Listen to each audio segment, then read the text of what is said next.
All right, good evening, everyone, and welcome to the Rope Break podcast. This is our first edition, doing it on Twitch, on my Twitch here tonight. My name is AJ East Coast, and I am your host. And I've got with me one of my good friends, Mr. Jeremy. How you doing tonight, bud? I'm doing good. How about you, Austin? I'm doing really good, man. So a little backstory: me and Jeremy went to high school together. We both went to the Las Vegas Academy of the Arts. You were a theater major, and I was in voice. And Yep. I had no idea that you were a closet WWE fan, just like me, man. I had no clue the whole time. I didn't really. Most people didn't know I was a big wrestling fan at all. I didn't know. I think it was like up until a few years ago. Yeah. I think yeah, and I was just posting on stuff, and you were just like, "Wait, what?" And I'm like, "What?" I think So, exactly what happened was you posted something that you were going to No Way Out is what it was in Vegas. You attended the No Way Out in Vegas. Tell me about that. How was that? you mean the Elimination The Chamber? Elimination Chamber. That's Yeah, right. Yeah. yeah. That was a great pay per view. Funny story about that pay per view. We were supposed to sit actually on the very very top level. I mean, in the real big nosebleed seats. Okay. And I guess the attendance wasn't where it was supposed to be, so they had to fill some seats down at the bottom. So we actually got a close vantage view of we actually got near ringside seats. So that was pretty sweet about that one. Dude, that Um, is so strange. So I have a very similar story to that. I attended, I don't know, correct me if I'm wrong, it could have been the first Elimination Chamber in its own pay-per-view when it was called No Way Out. I attended the one at the Thomas and Mack Center in Las Vegas. I got tickets yeah, online from Mix 94.1.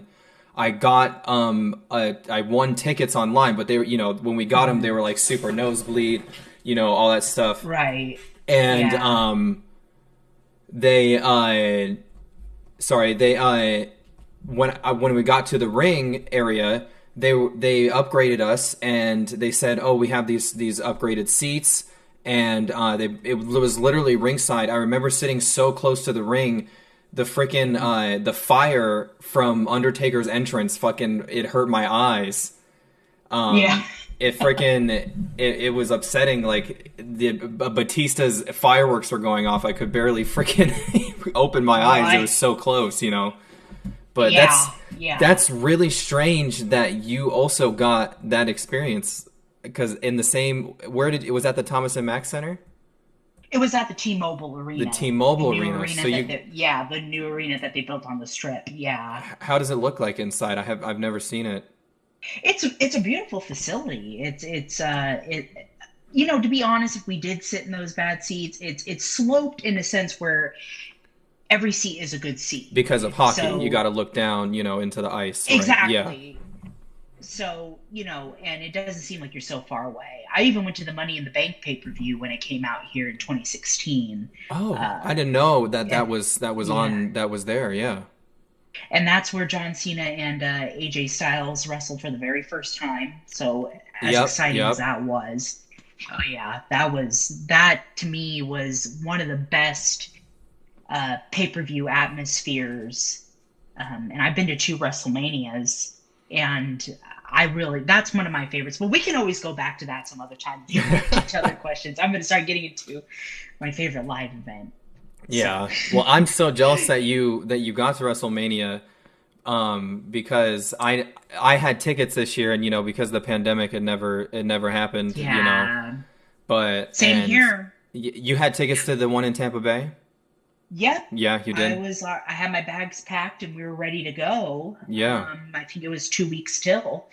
I did my normal WrestleMania preparations, and before you know it, the world was in calamity after that. So, I think I paid for like the $400 seats, maybe. I don't remember exactly where I was sitting, but I had the plan. I was going by myself. I was going to take the bus down there because no one really yeah, wanted to go with me. And I was yeah, gonna do. I kind of stole what you did. Kind of watched what you did on social media, because what you always document what you're doing at the accesses and the events and stuff like that. So I planned on doing the same thing. I was going to go to NXT Tampa Bay. I was really excited to see all that. So it's unfortunate I didn't ever got to see it, and who knows if we'll get that opportunity this year. I don't know, but yeah, it doesn't look like it. It doesn't look like it. If I'm being honest, it doesn't look like it. But in before we talk more about those topics, I want to go into a little bit first. The saddest topic, obviously, this past week we learned that Mr. Brodie Lee, John Huber, passed away at the age of 41. Dude, 41, so young. With young children. Yeah, yes, very young children. I believe it was like, what was it? 8 years old, I think, 9 years old. His son, something like that. Brody Jr. I think so. Around that. Really young. I think Nolan, his other youngest, I think toddler-ish. It's so sad, because we haven't had a death like this in the wrestling community since Eddie and Benoit, and with Eddie dying, yes, it was related to drugs and stuff like that, and then with obviously that horrible shit that happened with Benoit, but Brodie Lee was that wasn't the case here. He died of an unforeseen illness that no one knew he had. And, he kept it secret, he kept it under wraps, just like Roman Reigns had done with leukemia. He wanted to keep it, as quiet as possible. And, I don't know if the summertime he wins the TNT championship from Cody. And then I think it was 3 weeks later he loses it. They took it from him. And that was a little confusing storyline on TV wise, that, we're all sitting there like, oh, what's going on? Why did they do that? Why did they take away the title and give it right back to Cody? That didn't really make a lot of sense to me. So I was like, oh, maybe they're planning for something else. I don't know. And then we come to find out he's dead, just out of nowhere, dies. Yeah. Pretty unfortunate circumstances, to say the least. Kind of catches you off guard. The last big punch that 2020 can give you. Yeah. Is taking Mr. Brodie Lee, and probably if I can say, probably one of the best AEW Dynamites, probably one of the top 5 Dynamites of 2020. Not only that, being a tribute show, I hadn't seen a good tribute show like that since Eddie's passing. Yeah, that was incredible. In 2005. But gosh, it's unfortunate circumstances. But I'm glad we got to know him on a level that of beyond Mr. Brodie Lee, the character, that people were talking to him as not the character but as the human being. Right. And that's what got me so sad, because he was a good dad, and a great husband. And he was more fixated on getting home after the shows. He wasn't the guy that wanted to stay and hang out at the bars so much. He wanted to get home to his kids. Get home to the family, yeah. But, with wrestlers, they like hanging out, and their brotherhood is so strong. But he stood steadfast with his family. So, it broke me in many ways that Brodie Lee passed away. Yeah. And I think that's kind of... but it's also a good thing, because in a rarefied air, you saw wrestling wrestlers, wrestling fans, two opposing companies come together and give tribute to this good man. So, he did some good. For those of you who don't know, Mr. Brodie Lee spent, I think it was a whole decade, 10 years in WWE, obviously the Wyatt family, and did an incredible work with that and with his presence. It's Friday night, what that means, all that, and and just to be that scary face. But he was the sidekick character that entire time, and even when he came to the Bludgeon Brothers, they still didn't have that time to explore very much of the characters. And I think they were. Oh yeah, sorry. Mr. Brodie Lee didn't come into his own ever. He never got into his own. So he comes into AEW, and you have this mysterious force. They build him up for all these months. The Exalted One, we're guessing who it's going to be. We don't know. and then he's going to lead the Dark Order. The Dark Order's, starting to come into away from the comedy, but still keep a little bit of that into the seriousness. And then he comes around and he's absolutely, terrifying and wonderful character that he's displaying on TV is one of the strongest characters. I was watching, I was like, wow, this character work is incredible, because when you go from watching him for 10 years and, standing behind Bray Wyatt and not saying anything, and then seeing him do this, the character shift was incredible work. And the match between him and Moxley for the World Championship, holy fuck. That was one of the best matches I'd seen ever. And for a world title. For the world title. That's how you put on a show right there. These two guys beat the fuck out of each other until one of the other guys passed out, and they made it look so real. It looked so good. Yeah, and that's when I was really zeroed in, as you said, onto the character of Mr. Brody Lee, and I just that Double or Nothing match was one of the best world title matches I have seen in quite some time. And AEW has put on some banger world title matches, but it's kind of unfortunate too that his life ends when his character is finally finding its footing. Right. And I believe he would be right in the world title picture. He was just starting. Win. Yeah. He was just starting this career. God knows, where he would have gone in the future with AEW. He could have been their top guy, and I foresee him already doing that. He was so beloved by so many, and all the wrestlers talked about how he was just one of the best guys to work with. You never had an issue with him, that he always gave good content, always gave good, did what was necessary, did what was good for the team, what was good for the show, Yeah. And now, we're never going to hear his music. We're never going to see him run out to the ring and hit somebody over the head with the chair. We're never going to see that again. It's going to be weird watching AEW from here on out, knowing that, his ghost, his presence is there, but he's never coming physically out to the ring again. Yeah. And that's why it's so different in the wrestling community right now, because like you said, we hadn't seen this since Eddie's passing. Yeah. Like I said, once again, a rarefied time in the business to see guys come together, and just give tribute to one of the, best guys, one of the best good guys out there, outside of his character. But what's also cool, if I can say, is, AEW has Brody Jr. under contract when he comes to age. I think that's awesome. Yeah, that's called taking care of family. Tony Khan said if he wants to be a wrestler if that's what he wants to do, then he can do that. I think that's really awesome. It's amazing. It's amazing to give someone that opportunity, even 10 years before he can even do it. But it's like, it's there if you want it. And they retired. So, they also retired the TNT Championship in Mr. Brody Lee's name. Yeah. Yep. So that's really cool that they retired the belt and they got a new one for Darby Allin, so that yes, Mr. Brody Lee is the eternal TNT champion forever. That is so awesome. I thinking of it now, that is very awesome to retire a championship in respect. Right. For someone. Super high respect. Wow.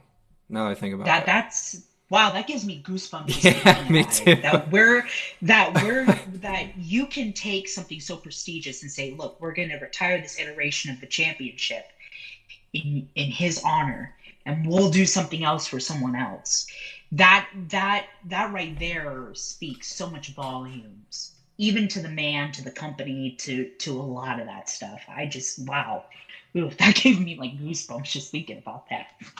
Well, he definitely will be missed, and like I said, it'll take some time to get used to, not being able to. Yeah. Every time we see the Dark Order's music, he's not going to be following out there to the ring. So, yeah, it'll be interesting to see in the story though what they do with the Dark Order from here on out.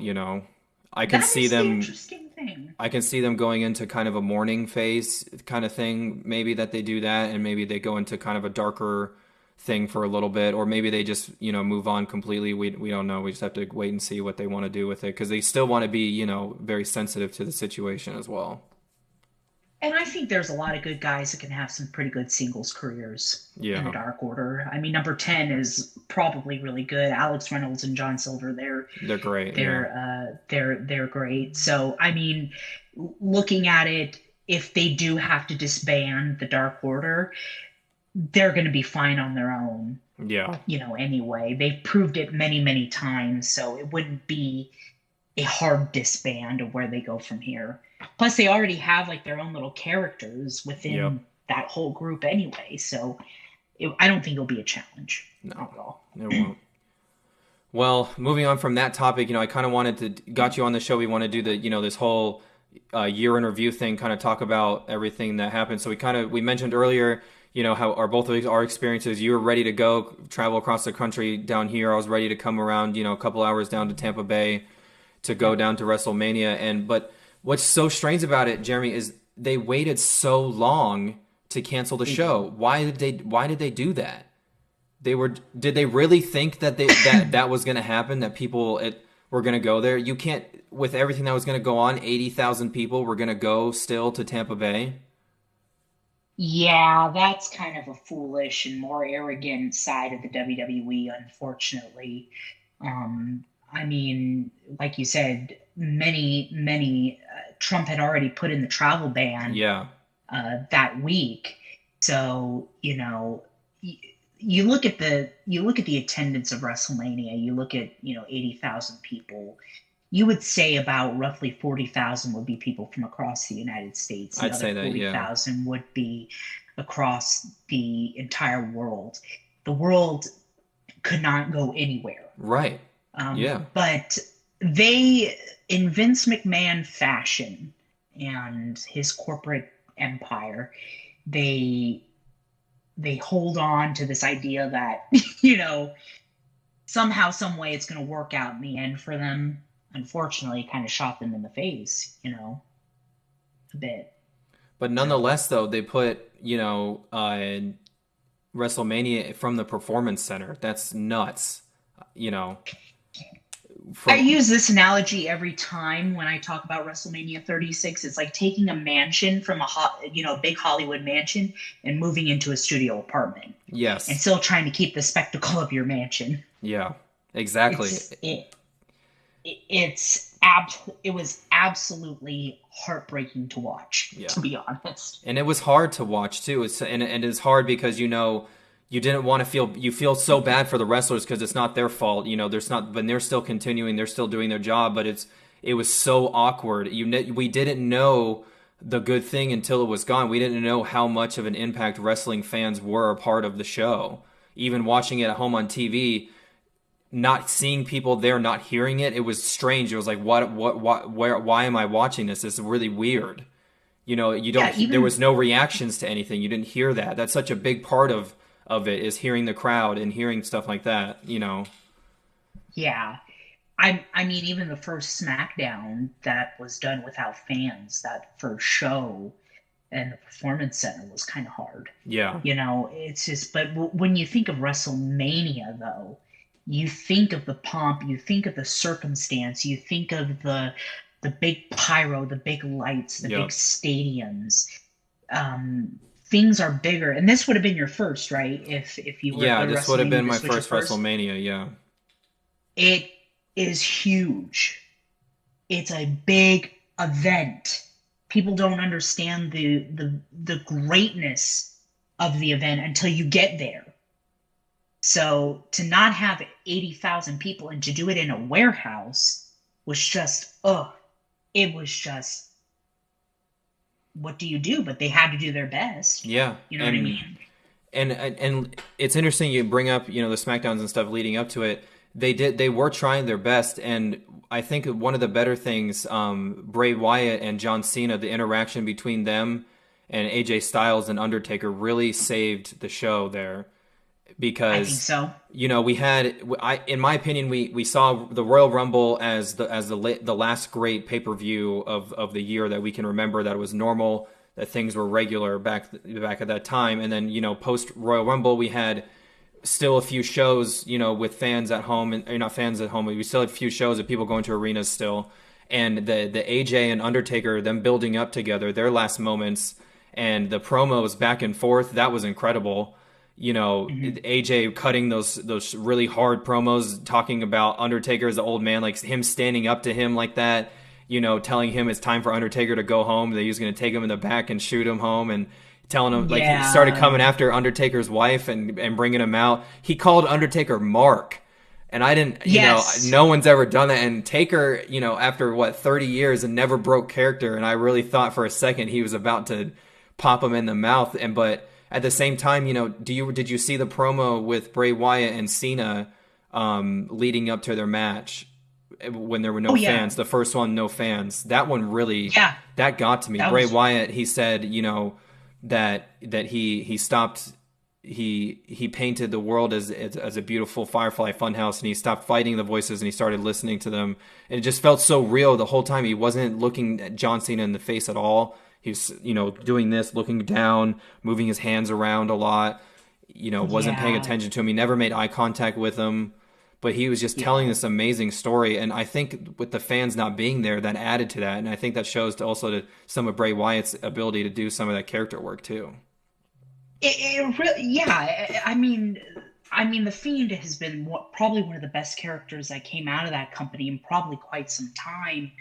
I mean, that lead up, you know, what do you do with that story? You know what I mean? Fans are gone. But I think what the Performance Center era did, well, in respects to WrestleMania, was kind of zero in a little more on the character work instead of, you know, it was very, coming as a theater kid, it was very black box theater. It was very intimate. It was very, very, you know, it was very real. And I think, you know, those the Undertaker AJ rivalry and the John Cena Fiend rivalry really saved the stories going to WrestleMania, because everywhere else besides those two were kind of falling at the seams. They were, right. You know what I mean? It's kind of like, you know, Roman Reigns couldn't face Bill Goldberg because he's immunocompromised. Right. He had to stay at home. Leukemia. Right. And he had kids that he had to look after. So, you know, having to switch hats and give Braun the opportunity to face for the Universal Championship, you know, and then a lot of people are dropping out of WrestleMania because they don't want to get sick, you know what I mean? Or you don't know what it is. You kind of had to downgrade that, that ladder match, that triple threat ladder match to just a regular triple threat match, you know, it's just, there was a lot of hats that you had to change a lot of hats during that time. Kevin Owens, he purposely hurt himself just, you know, to put on the show. That cannonball that he did off the WrestleMania sign, it wasn't safe at all what he did, and he hurt himself doing that. But he said that, you know, he was doing that for the spectacle of WrestleMania, to want to continue on with the show. You know, the show must go on, and to him that meant I was going to jump off that fucking sign and I was going to do it regardless, you know. And I was thinking too, I'm like, was he going to jump off something at, you know, if there was a crowd and we lived in the alternate universe where everything was normal, was he going to jump off something? Were they going to keep that same concept? But that was a good match between Seth and Kevin Owens, actually, thinking about it now. That was a really good match. It was brilliant match. But then, you know, what they did was, now, you know, the cinematic matches, we saw, this is the first time, not the first time that we've seen matches like this, but the first time where they main evented both nights of the show, of Saturday and Sunday. WrestleMania split into two nights now. And was it Cena's one that was the first night, the Firefly Funhouse match, I believe? The Boneyard match was the Boneyard match was the first one. Okay. The Firefly Funhouse, it co-main evented night 2 of WrestleMania. Right. Yeah, that was crazy to me that they closed the show with these. That was pretty amazing to see that, you know. And with the Undertaker AJ one, with that being Undertaker's final match, I don't think he could have gone out in any better fashion, in my opinion. Looking at it, probably not. Yeah. Undertaker, he had to do what, you know, they had to do what they had to do. I mean, he, you know, if you watch the last ride documentaries, he was just preparing for an in-ring match, Yeah. you know, and for him to switch, like I said again, WrestleMania was all about switching hats, you know, to now go to this uh, undisclosed location and, you know, do it in a cinematic way. I mean, yeah, I mean, it was good. I mean, it was probably the Boneyard match is one of the best cinematic matches ever produced so Hmm. far. So, It was you cool to know, see just from an outside perspective too, and not with it not even being tied to wrestling, because it was like they put a lot of real emotion to it. You know, Undertaker yeah, screamed at him, "Hey, come here! You want some of this, son?" Calling him Alan. You know, yeah, calling him Alan, calling, you know, and you know, with AJ, he cracks me up every time because when he's in heel mode, sometimes it's funny because he said, "Did your wife let you out this late?" yeah, And I'm like, "Oh my god!"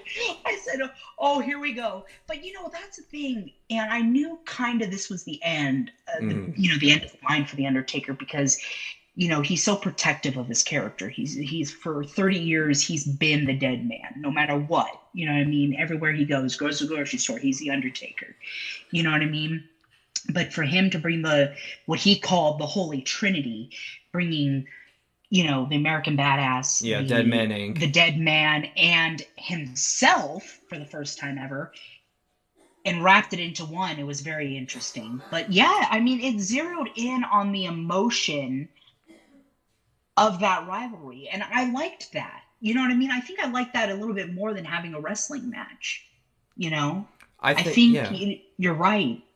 they would have put on a good show. You know, had things been how they were supposed to be, they would have been a great match. We know that.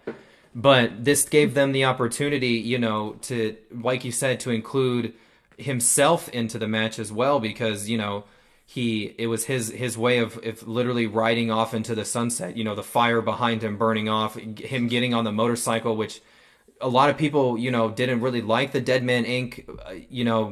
Version I of did. it. I thought it was great. Some people thought the American Badass thing was weird. They didn't really care for it too much. I I liked thought it it. was great. I loved it. And for him to incorporate that too, because he's always been a big fan of that, the leather, the motorcycles, all that stuff. Yeah. You Yeah. know, The costume, everything to go along with it. It was a masterpiece.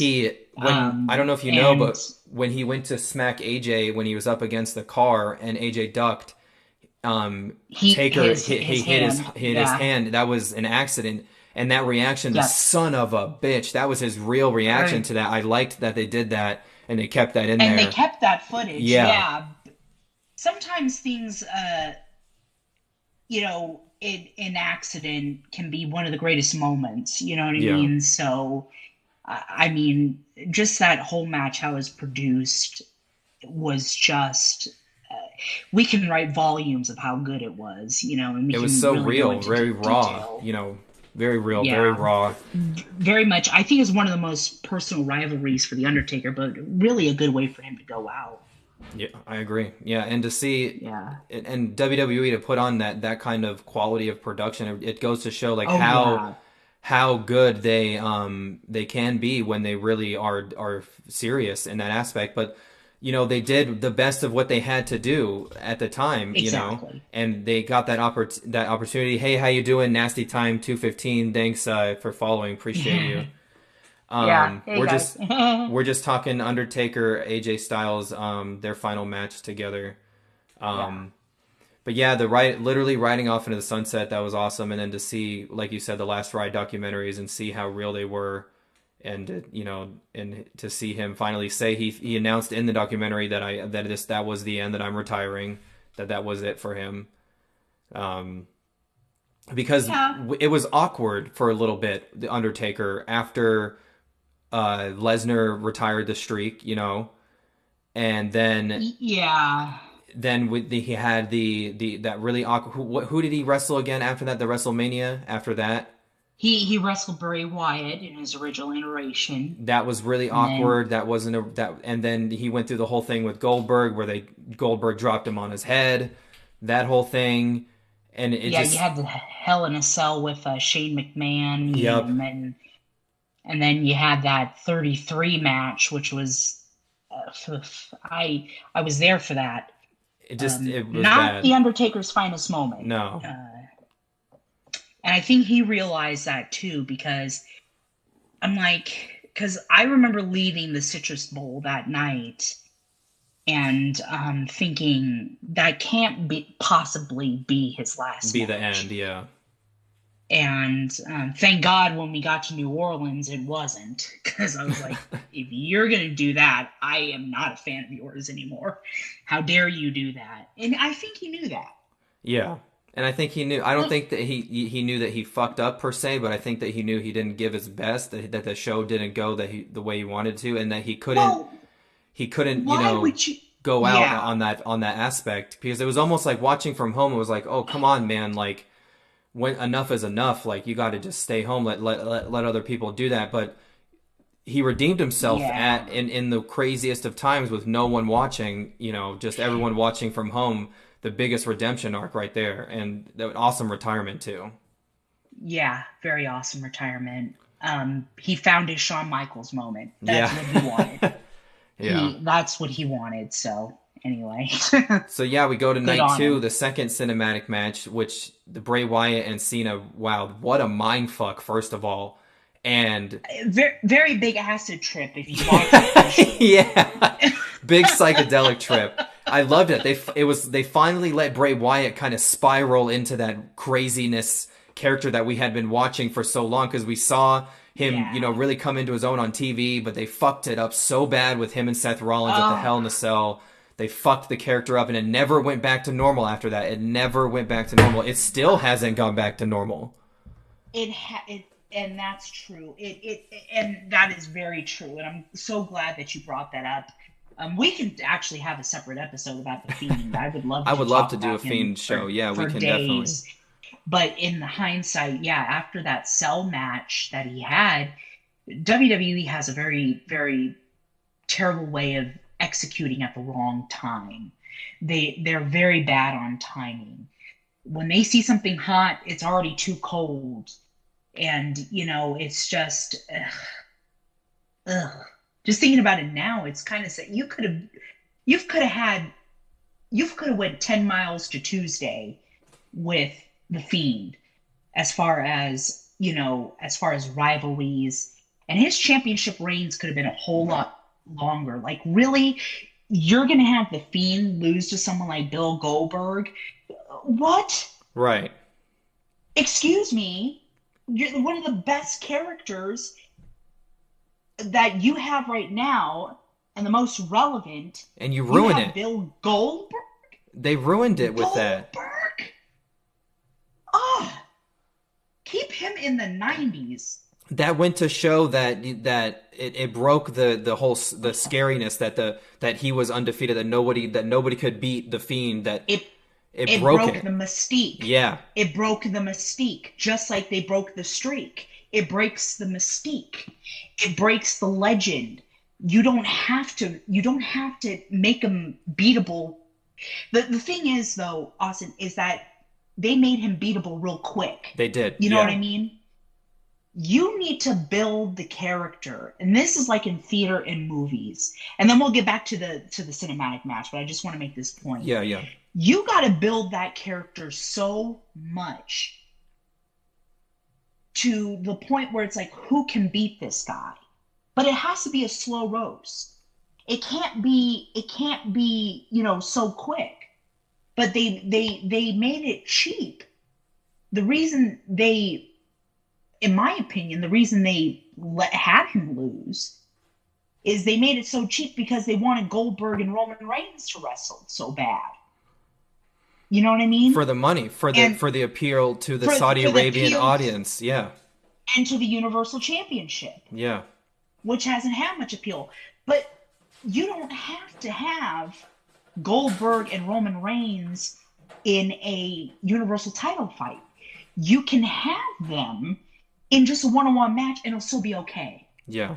You know what I mean? It would still be anyway, right. Back to the cinematic match. Sorry, I went off on a tangent. No, I didn't fine. Mean to. I just get so heated sometimes when I think about how bad they messed up the Fiend. I'm along with you. But anyway, I mean, to take John Cena's insecurities and make it turn against him, that, to me, that was good writing. It was, and a lot of that came directly from Bray Wyatt, exploring that part of Cena's vulnerabilities and part of Cena's character, because for so long, how long can you do John Cena? You know what I mean? How long can you do the jean shorts and the get up, the whole thing? It's too childlike, and to put him up against the Fiend, I think Bray Wyatt knew that he had to start bringing more of a real, emotion to the story. And, he went after him. He said, what everyone would kill to be John Cena. It must be amazing to be John Cena. He told him, oh, you've got beautiful girlfriends on deck whenever you want. You've got big muscles still. You're in Hollywood movies. It must be awesome to be John Cena. And he was like, you don't care who you buried along the way. And that was real, because you think about how many guys did Cena really do that to, or did they do that for Cena, because Cena was the guy, Cena was the poster, he was the face. How many guys got pushed to the side? And Bray Wyatt, that did happen. They buried Bray, and Bray brought that into this rivalry. They brought that real feeling to it. And WrestleMania I think 30. Yeah, and Cena, when he heard that during that promo, he was like, wow, this is really real. But to the cinematic match itself, them, doing the nodes to Hulk Hogan and the NWO, I think that was really cool. Them exploring like the more of the muscle man, the gym, all that was really cool.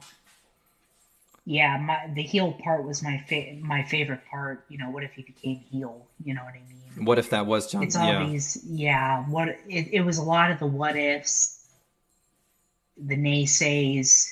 It was all just John Cena. Like I said, John Cena's insecurities culminating at once. It was it had very good psychology all around. They played to the psychological factor a lot, yeah. And the psychological factor was just so incredible. I just, initially when you watch it, you're like, what are we watching?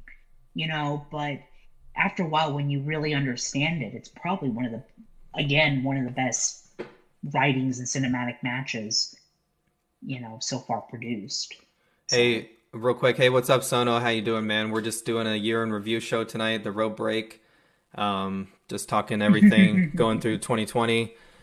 We just getting through WrestleMania right now. But yeah, that they did that saved the show, and it came out of nowhere with these cinematic matches. They had a short amount of time to do it. Both of these, the filming and the writing and coming up with the story, all that. And I think they did a good job. They did the best of what they could do with what they had. Unfortunately, they were, like you said, they were promised a mansion, but when they got there, they only had studio apartments available. Yeah. So it's sad, but you got to do what you got to do to keep the show going on. Yeah. Well, so after that, NXT remained at Full Sail after, because they removed, they called it the Performance Center area. We moved Monday Night Raw and SmackDown to the Performance Center. I thought NXT was going with it, but that didn't happen. And that, this is the first time that I'm saying this now that I'm bringing this up on the internet. This story. This is my personal accounts. This is my real accounts of this. From what I saw firsthand experiences. For those of you that don't know, I am I'm a veteran and now a student at Full Sail University, where I study game design. And I got to see the transition of NXT go to live for USA Network. That was really cool to see. I went to about 12 NXTs, got to see them up and close. I got to see that Amazing Invasion episode. I bumped into AJ Styles, like him walking out of the bathroom at Full Sail. That was incredible. I've seen everyone at Full Sail. Kushida freaking opened the door for Tommaso Ciampa. Seen Rhea Ripley getting coffee. There were people that I can't name because I don't want to embarrass them, but that lived with me, that I've gone to the dog park with, gone into restaurants with, just talked to them. They're normal people, So these guys, they're real people. I've seen guys, grilling at the place, at the apartment complex I lived, outside grilling, having a good time, going to the pool. You know, you see these guys, that's real life. You know, they have lives outside of what they do. And I think a Yeah. lot of the times people forget that. People forget that you know, they don't just go back to a factory and come back out to the ring. You know, they go home, they have lives, they have families. And so do the fans as well. And us as students, we primarily took a large section of the NXT crowd, and especially influenced a lot of what was happening with this, with the yelling, the screaming, the booing. There were nights at NXT that got really rough, like screaming like at the top of our lungs at Jordan Devlin or the grizzled young veterans. I remember we were yelling at them so bad that the grizzled young veterans, they turned around at commercial and asked us to stop, and that made it worse. They should not have done that, because we told them to fuck off. We were not going to stop. We kept screaming at them. That was a lot of fun. And that's something that we can only do behind the scenes at a small little venue like that. You know, I thought that was really awesome. But back to my story. So Full Sail, we don't have sports or anything like that. We had our homecoming week. We call it the Hall of Fame week. They have, you know, where they're inducting significant members of the Full Sail community to their Hall of Fame, because they've done things within game design, music, all kinds of things. People that have worked with, you know, Kanye West. There are people that worked with, God rest him, you know, Nipsey Hussle this year that they inducted. There was someone that worked with Bethesda. Anyways, that week the coronavirus had just started coming to America, and Trump and people had put out that it was out there. But people still didn't really know what was going on, especially over here on this side of the country, Jeremy. We weren't really 100% sure what was happening. Full Sail continued with operations, and they continued with the homecoming week. We had the week off, but we had to go to the events at school and still check in. And what they did was, now that I recall, I didn't really see anybody wearing masks or anything at the time. This was very early March, before WrestleMania, before NXT Tampa Bay. They gave us these stickers that said, if we were okay with being touched, if we wanted to social distance, or if basically we were just okay with fist bumps, elbows, and just talking at a distance. So you saw all these people wearing these stickers throughout the day of what they were okay with doing with the social setting with the coronavirus. But like I said, they continued on with the week. And then the week ended, school shut down that Saturday. In the middle of the afternoon, I remember our professor saying, "Hey, school's shut down. That's it." I remember there was a kid in my class that was already sick. He's texted the professor saying his lungs were on fire. Yeah, so but the point I'm trying to make is that NXT continued at Full Sail. It didn't stop, and the crew just moved in. And like it was, they were moving into a brand new venue or something, because Full Sail turned into a ghost town. No one was there. It was completely empty. No one was walking the halls. No one was walking around our campus. But they were using our venue as if nothing was was happening in the outside world. No masks. I remember them saying they tested one time, and these people just continued walking in and out of the place where I go to fucking math class. Yeah. Like, come on, guys. Yeah. Like, you didn't understand how they endanger the community, and where, what they did in that aspect, because that's still our school. That's still, like I said, where we still have to learn. It's more than what they put on. They didn't understand that. And for the fact that they took that long to move them out of Full Sail, they don't understand the implications of that.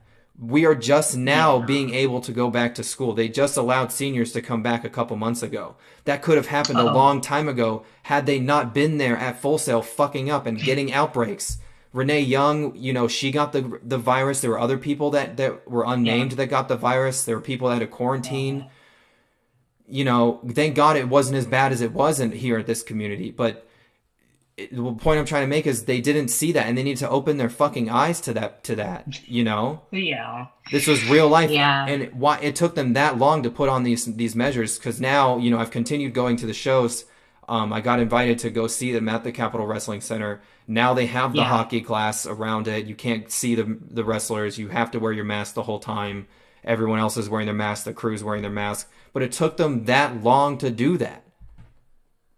That long. Unfortunately, it's just the company and how they operate, unfortunately, Can't And blame nobody else but them. You can't blame nobody else but your Governor yeah, DeSantis. yeah, exactly. And DeSantis has opened everything up. And I think actually you guys tallied in today 17,000 coronavirus cases. And but I mean, I can't imagine how frustrating that is, you know. Us as And but students weren't able to go to school and do what we wanted to do, but they were able to walk around our campus with no mask on. That didn't make sense hey, to me. it's the It's mean the money, green that right? does things to you. It's the mean green. You can't blame nothing else but the money. And everyone Can't blame knows nothing else but the Full corporations. Sail is a for-profit university. We know the deal that NXT has with Full Sail. They have a fucking office at our school. We know, and a lot of that is money. A Yeah, lot of that is money. they're paying your school too. Yeah, So they're partially paying, or I don't know what a percentage, but they're keeping the lights on over there somehow. yeah. But but finally, that they move from to Full Sail. They move from, and they have the Capitol Wrestling Center. And I mean, I saw it from firsthand. The first chance I got to see was this past Veterans Day. I got to see the Capitol Wrestling Center. That was really cool. It looks really awesome in there. They have everybody into their own little pods that they've built, little Yeah, sections. And I've attended a few of them. It's a little awkward. It's a little weird with the all the monitors behind you of the people watching in. yeah. But your people, they're asking us to help them assist, bang on the glass, make more noise for them because they're pumping in all that fake fan noise too. So they're trying to get a little bit of the realness back with it because, as you know, AEW's had fans and has had fans for a while. I know we got off track there a At little bit, but at limited capacity, but yeah, limited yeah, capacity. But another thing that happened during that, Jeremy, was the firings, the NXT firings. yeah. You remember that? Yeah. The WWE firings, Yep. NXT firings, yeah. A very, very weird, awkward period where you go online and you see 20 different guys and gals being released because of COVID. Yeah. Not saying COVID as a conspiracy theory, but that's their excuse.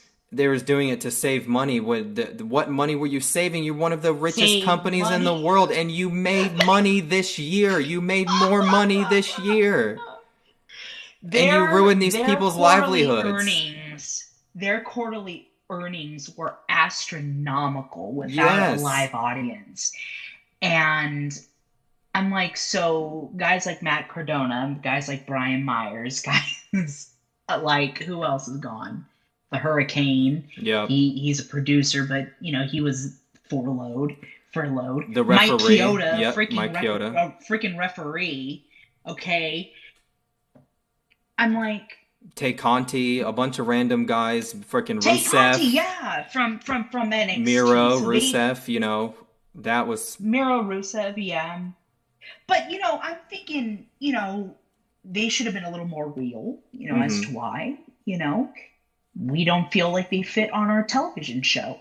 I would have took that more than the pandemic is causing us some financial trouble. Yeah. Just be open with them. Tell them. I can't find nothing for them to do. And that's usually the case. I have nothing for them. I can't do anything with them. We're letting them go. And the guys That's know all they that. had to Yeah, say. that's all they had to do. Yeah. Yeah. But I mean, what I I didn't mean, enjoy during that was what they did with Drake Maverick and how they used that as a storyline too. That was fucked up. I didn't like that.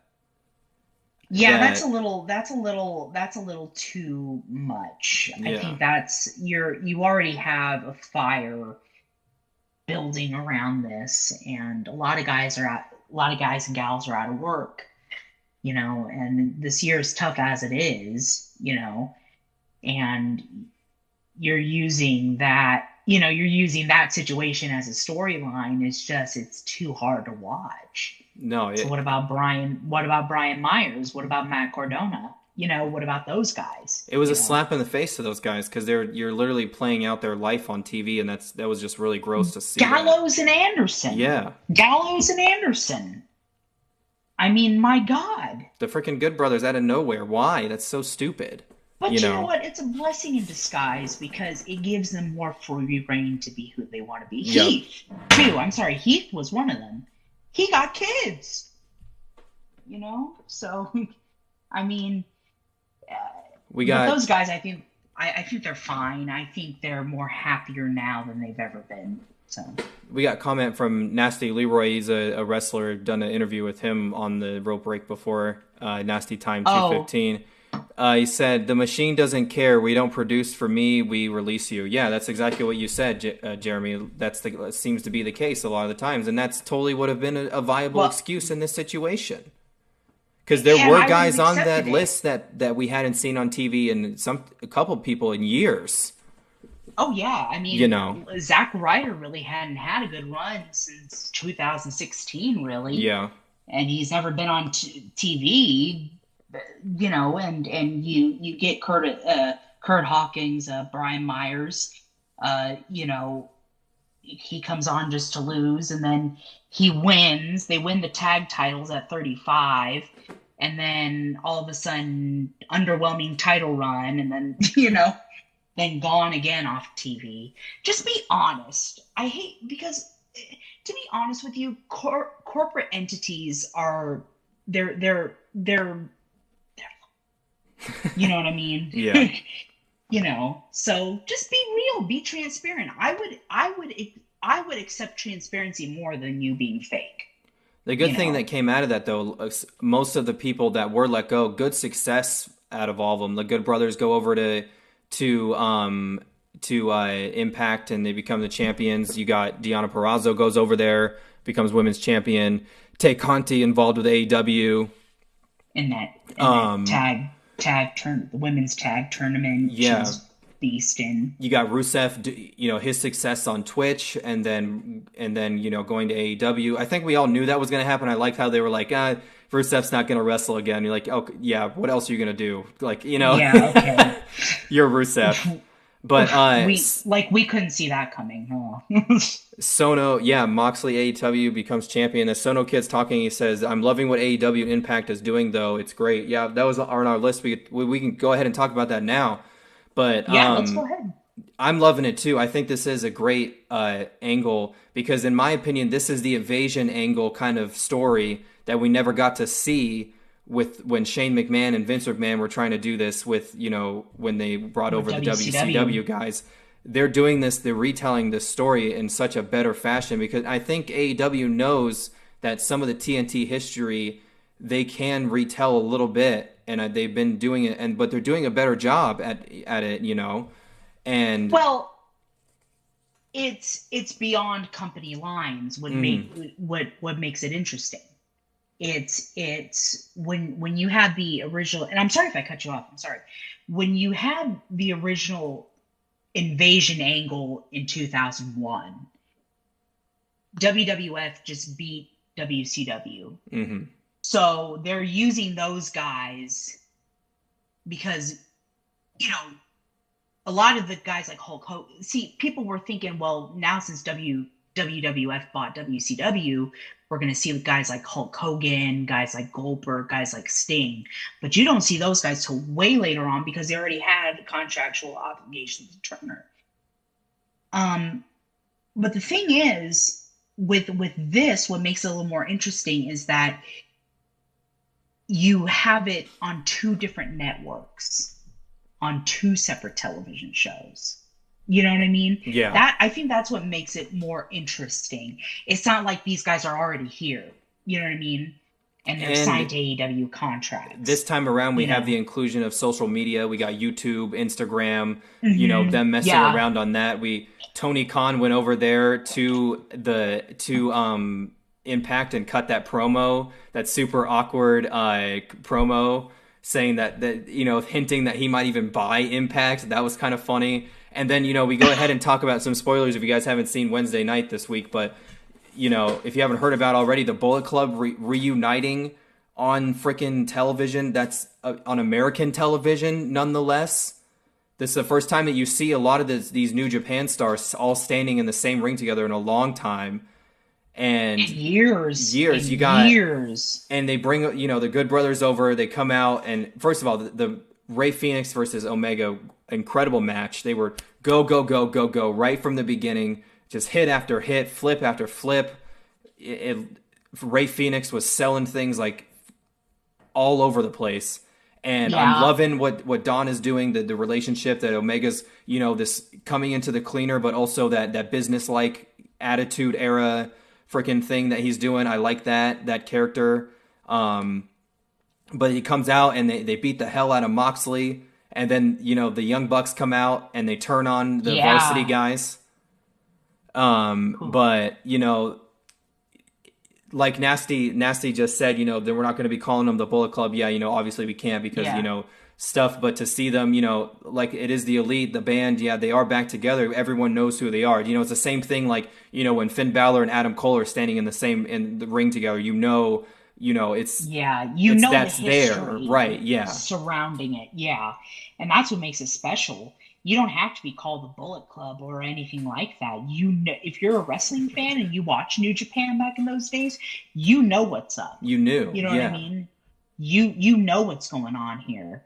And those were one of those goosebump moments because, I started watching New Japan in 2013 and I watched Prince Devitt, him in the original iteration of the Bullet Club, Finn Balor. Prince Devitt was his other name, if you guys know. Yeah. And, with guys like the Young Bucks, guys like Bad Luck Fale and all those other guys.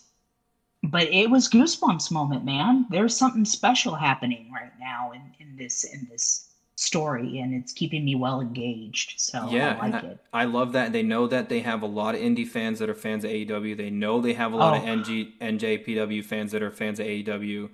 They know, and that's a good thing. Yeah. And I like what they're doing here. I like that they're including Impact as well because sometimes people forget about Impact because it fell from where it used to be with TNA. But that there's some great talent on that show. And there's some good stuff that happens on that show. And now, it's unfortunate that sometimes it's even hard to watch that show, to even get to see it or get to see it live. But, now you see these guys on Wednesday night on TNT. That's awesome, It is.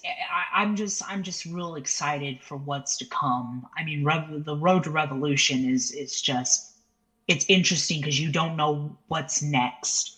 What I mean? Like Sono said in the chat, it's a history-making moment. It is historic how, what you got some of these guys that went and became stars in another land over in Japan and became superstars, really superstars. They beloved. These guys were loved.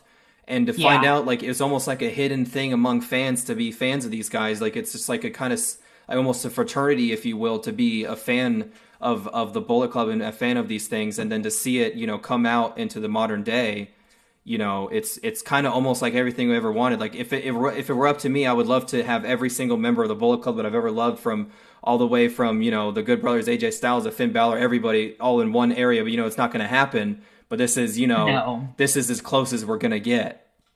It very much is. But it's just, to me, it's a renaissance of professional wrestling. What you're seeing on AEW, it's a different feel. And, like you said, guys in the Bullet Club, guys like Kenny Omega, guys like the Young Bucks didn't need a corporate machine to make them superstars. They marketed themselves.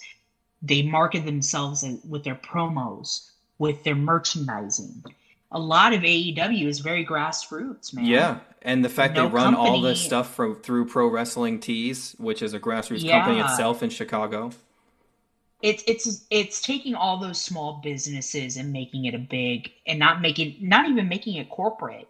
They just have they're an LLC just under TNT and have a major television deal, and it's taking an opportunity and running with it.